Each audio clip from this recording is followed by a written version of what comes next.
100 rated chess. But your opponent is playing battleship. After every move of your opponent, a random square is chosen and hit by an opponent's torpedo. If it hits one of your pieces or pawns, they can no longer move for the rest of the game. If your opponent hits your king, the video ends. And since it is physically impossible for a human to make anything random, I'll ask the computer to do so. Since we need to random, import random. I'll put in the files.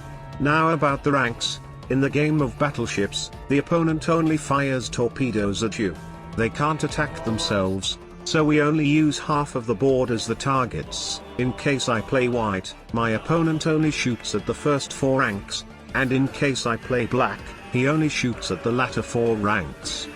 The square is created with a random file and a random rank, and we print out the square. At this point some of you may say that in the game of battleships, players cannot shoot many times at a square, so this program is wrong, provided it can return a repeating result. But no. You see, in this position, let's say I random the F1 square. If I follow the original rule, the F1 square will never be hit again, which means I can actually move my king to F1, and my king is now permanently safe. Therefore, I have to write the program this way to avoid myself cheating the rules. Let's go. We get A105 from France. E4. Alright, this code is now currently running as I was playing white, but since I got the black pieces, I'll disable this row, and activate this row instead. First square. E7. My e-pawn is now permanently frozen. It's actually not too bad. D5. Who needs Edward anyway? Queen H5. Random. B7. The b-pawn is also disabled, but to be honest, it's not like I will ever move that thing anyway. Knight F6. I mean, if he can blunder his queen real quick and resign the game, that will be very convenient. Queen E5. Random. C8. Aha.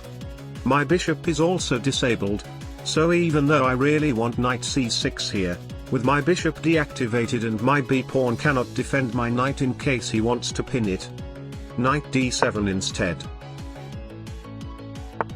Queen F5. Random.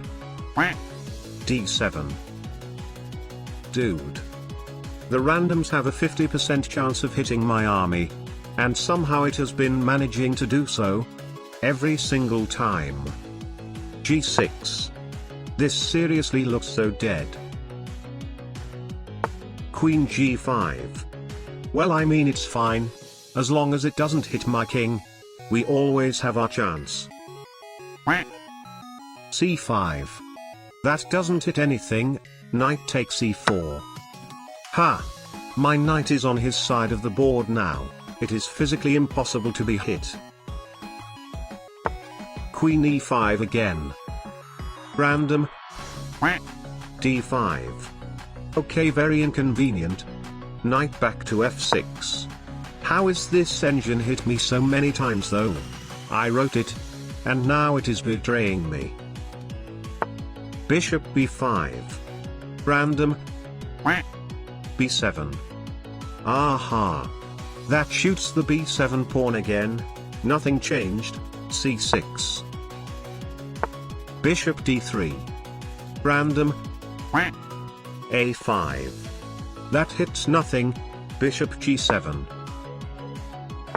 Queen D4. Random. G8. That also hits nothing. Castle. The G8 square was hit before my king landed on it. I'm not breaking any rules here. This is absolutely legal. Knight C3. Random. D7.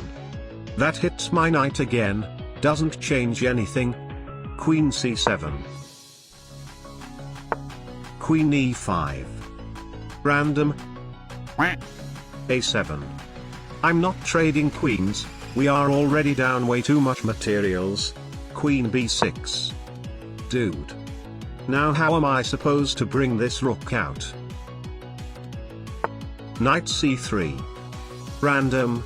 a8. Aha. Just as I was wondering how to move that rook, the engine tells me not to worry about it. Very convenient. h3. Random. h8. An empty square. He is blundering a queen, but queen takes f2 first. This way I can at least keep my queen safe for the upcoming randoms, since she is now on my opponent's side of the board. It is physically impossible for her to get hit, and if possible, I actually also want to bring my king up here just to be safe. And I'm not a coward. King d1. Random. g6. Well, it's not like I'm gonna move that pawn again anyway. Knight takes c5. Random. g5. An empty square. Bishop takes c5. Resignation. Mission accomplished.